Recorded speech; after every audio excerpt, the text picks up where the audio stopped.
हाँ तो प्यारे बेटा, सभी को जय हिंद। जैसा कि आप जानते हैं, हमने जो अर्थशास्त्र की जो पुस्तक है 12वीं कक्षा की, उसका दूसरा लेसन शुरू किया था। उसमें हमने कुछ अर्थव्यवस्था केंद्रीय समस्याएं की थी, ठीक है ना। अर्थव्यवस्था केंद्रीय समस्याएं हम लोग कर चुके हैं। अब उन्हीं अर्थव्यवस्था की जो केंद्रीय समस्याएं हैं, जो अर्थव्यवस्था की जो केंद्रीय समस्याएं हैं, उनका रेखा चित्रीय प्रस्तुतिकरण, यानी कि जो डायग्रामेटिकल इलस्ट्रेशंस हैं, आज उनके बारे में बात करेंगे। जो बेटे डायग्रामिकल इलस्ट्रेशन है, ये बार बार जो फाइनल की एग्जाम है केंद्रीय समस्या के बारे में तो पूछता ही है, पर कहीं ना कहीं जो ये उनका डायग्रामेटिकल प्रस्तुतिकरण या समाधान है कि जो आर्थिक समस्या है उनका समाधान कैसे किया जा सकता है, उसका रेखा चित्रीय विवरण प्रस्तुत करें। ये प्रश्न ऐसा आपका बार पेपर में आता रहता है, ठीक है बेटा। तो ये प्रश्न जब आज शुरू करेंगे, उससे पहले हम बात करेंगे उत्पादन संभावना वक्र क्या होता है। उत्पादन संभावना वक्र यानी कि प्रोडक्शन पॉसिबिलिटी कर्व। जब हमें इन केंद्रीय समस्याओं के समाधान की बात करनी है तो हमें जो इसका समाधान करना है, किसके माध्यम से करना है, वो उत्पादन संभावना वक्र के माध्यम से करना है। इसलिए तो पहले हमें सबसे पहले उत्पादन संभावना वक्र को जानना पड़ेगा। अभी उत्पादन संभावना वक्र क्या होता है? OX, यहाँ पे OY, यहाँ पे आप Y वस्तु ले लीजिए, यहाँ पे क्या आपकी X वस्तु है, ओके। AB क्या है आपका? ये PP से करना है, उत्पादन संभावना वक्र। तो उत्पादन संभावना वक्र क्या होता है? उत्पादन संभावना वक्र वह वक्र है जो दो वस्तु जैसे Y वस्तु है, X वस्तु है, दो वस्तुओं के विभिन्न संभव संयोग दिखाता है। अब ये विभिन्न संभव संयोग क्या है? A से लेकर B तक, जो A से लेकर B तक ये आपकी है PPC लाइन है, जिसको आप प्रोडक्शन पॉसिबिलिटी कर्व या उत्पादन संभावना वक्र कहते हैं, ठीक है ना। तो इस AB लाइन के ऊपर विभिन्न संभव संयोग, जैसे A संयोग है, B संयोग है, C, D, E, F, G, H, I, J, there are many combinations। Many मतलब न्यूमेरियस, असंख्य, बहुत सारे कॉम्बिनेशन हो सकते हैं ए से लेकर बी तक, ठीक है। तो डेफिनेशन क्या बनती है? उत्पादन संभावना वक्र दो वस्तुओं के विभिन्न संभव संयोग दिखाता है जिन्हें कोई उत्पादक, जो प्रोड्यूसर है, जिन्हें कोई प्रोड्यूसर या कोई उत्पादक दिए हुए साधनों और तकनीक के माध्यम से उत्पादित कर पाता है, ठीक है ना। कहने का मतलब क्या है? उत्पादन के साधन भी दे रखे हैं और जिस तकनीक से उत्पादन करना है वो भी दे रखी है, उसमें बदलाव नहीं करना है, ठीक है मेरे बेटा। उम्मीद है आपको पीपीसी कर्व समझ में आया होगा। इसके बाद हम बात करेंगे इसी पीपीसी कर्व के माध्यम से, जो ये प्रोडक्शन पॉसिबिलिटी कर्व है, प्रोडक्शन पॉसिबिलिटी कर्व के माध्यम से हम लोग जो अर्थव्यवस्था केंद्रीय समस्याओं का समाधान कैसे करेंगे। तो सबसे पहली समस्या जिसकी मैंने बात की थी, क्या उत्पादन किया जाए, मतलब किन वस्तुओं को आपने उत्पादन करना है और कितनी मात्रा में करना है, ठीक है। तो इसका समाधान हम लोग पीपीसी के माध्यम से करेंगे। जैसे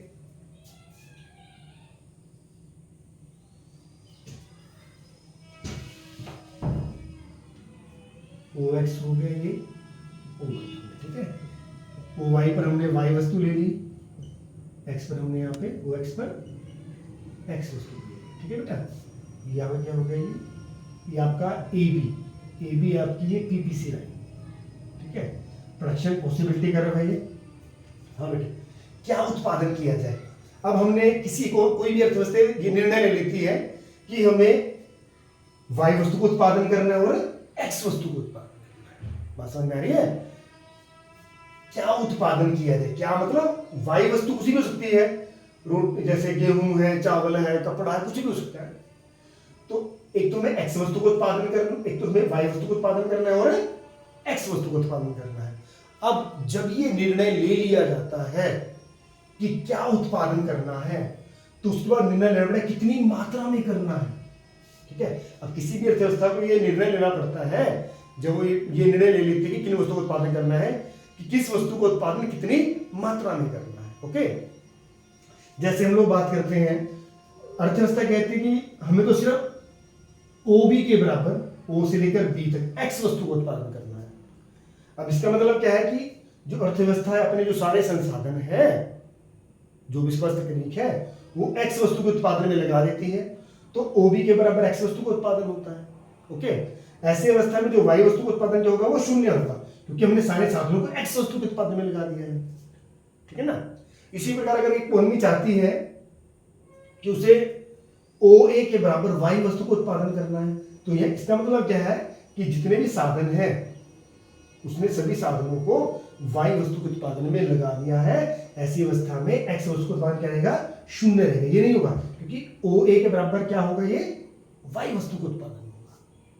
ठीक है, अगर आपको अर्थव्यवस्था में दोनों वस्तुओं का उत्पादन करना है, ठीक है ना, तो कहीं ना कहीं एक वस्तु को उत्पादन घटाना पड़ेगा दूसरी वस्तु को उत्पादन बढ़ाने के लिए। सपोज कीजिए इकोनॉमी कहती है कि मुझे तो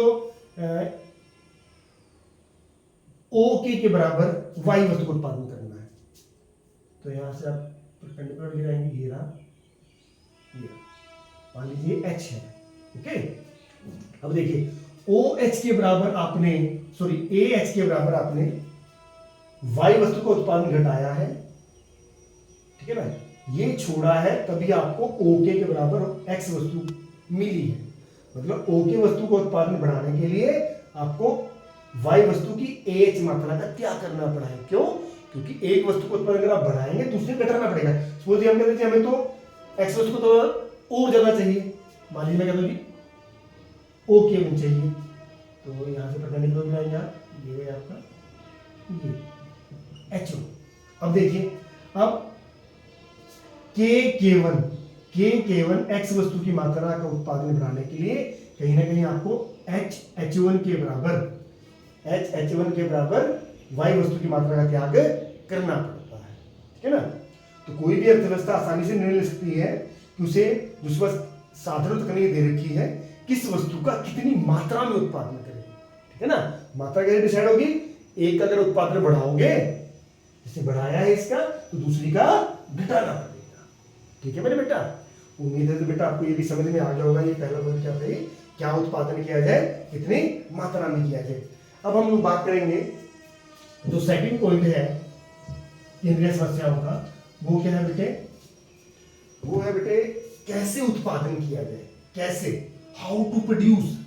अब जो ये कैसे उत्पादन की बात की गई है, कहीं ना कहीं ये तकनीक के चुनाव की बात की गई है कि हमें जो उत्पादन करना है किस तकनीक से करना है। ठीक है ना। तो इसके बारे में बात करते हैं।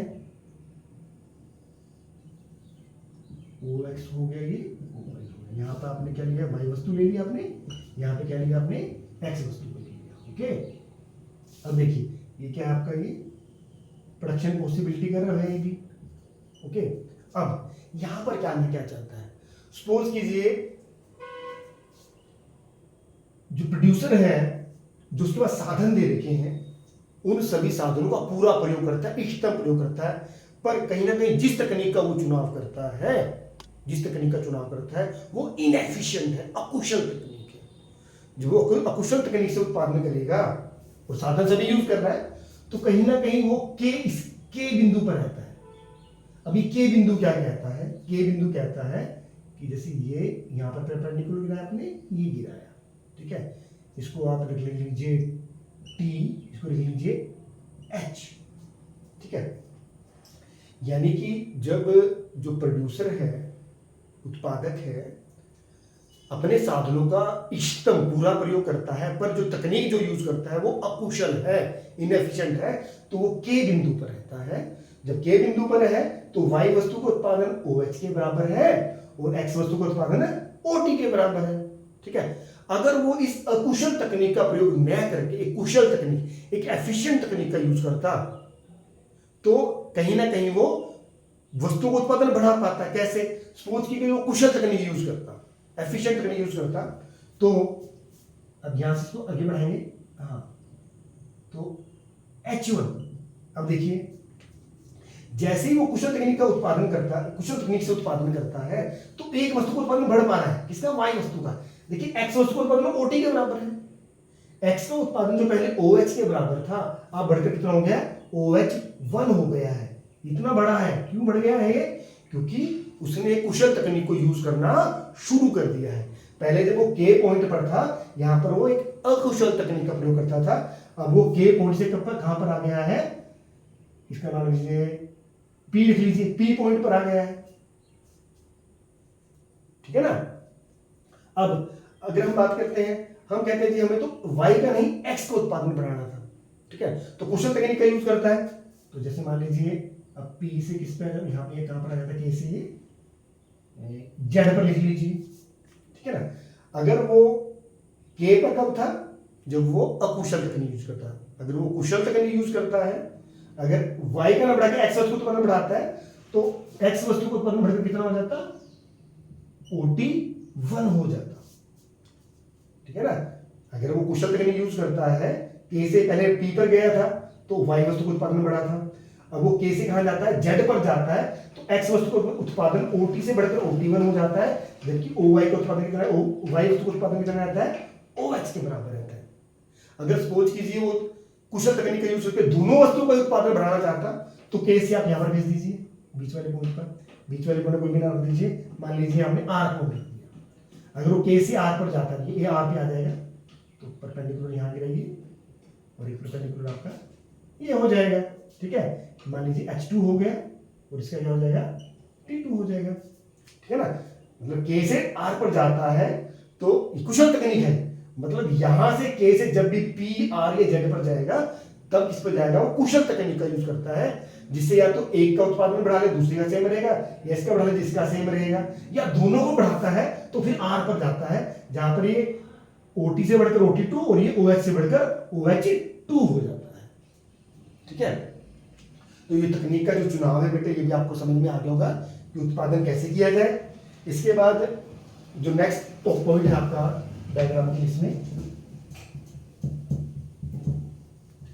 नेक्स्ट पॉइंट है बेटे, संसाधनों का पूर्ण उपयोग कैसे होता है, ठीक है ना। क्योंकि किसी वस्तु को उत्पादन करना है तो कहीं ना कहीं आपको संसाधन चाहिए होते हैं, तो पूर्ण उपयोग कैसे होता है, देखिए OX हो गया, यहाँ पे ये OY है, यहाँ पे आपने Y वस्तु को ले लिया है, यहाँ पर क्या ले लिया आपने, X वस्तु को ले लिया, ओके।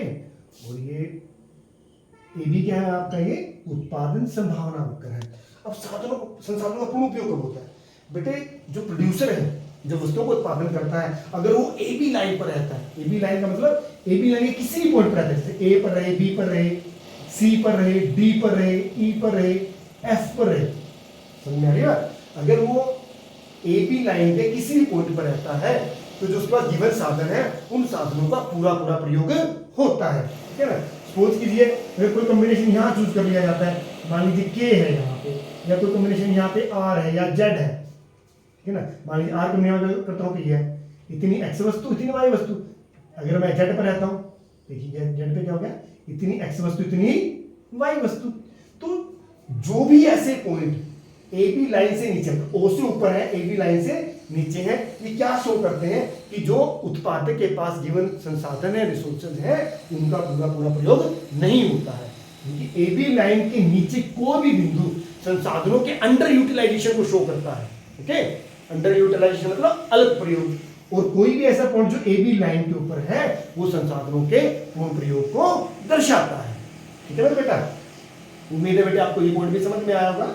जो आपका बेटे ये लास्ट पॉइंट है, लास्ट पॉइंट होता है ये संसाधनों का विकास कैसे हो, संसाधनों के विकास की बात करनी है। देखिए संसाधनों के विकास का अभिप्राय क्या है यहाँ पे, जब संसाधनों का विकास होता है, संसाधनों की बढ़ोतरी होती है, तो कहीं ना कहीं जो उत्पादन होता है वस्तुओं सेवाओं का वो बढ़ जाता है, जो उत्पादन संभावना होकर है शिफ्ट होकर दाईं तरफ हो जाएगा, ठीक है ना। देखिए जैसे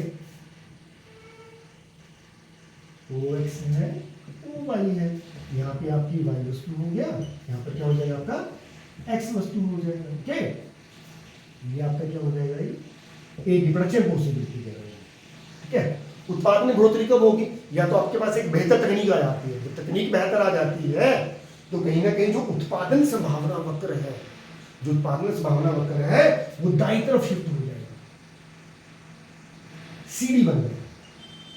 ये क्या शो करता है कि पहले आप AB, जो AB था production possibility curve, PPC curve, आप इस पर थे, ठीक है ना, जो PPC कर्व है ना ये वाला, ये PPC पर थे।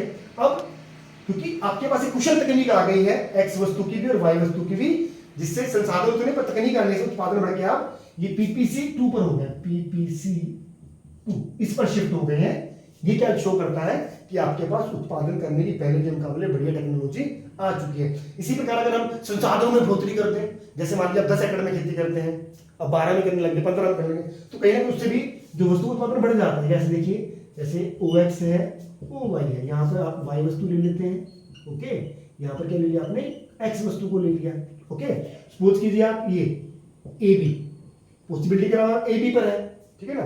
अगर आपके पास संसाधन बढ़ जाते हैं, संसाधनों में बढ़ोतरी हो जाती है, तो आप AB से शिफ्ट होकर क्या हो जाएंगे, CD पर आ जाएंगे, ठीक है।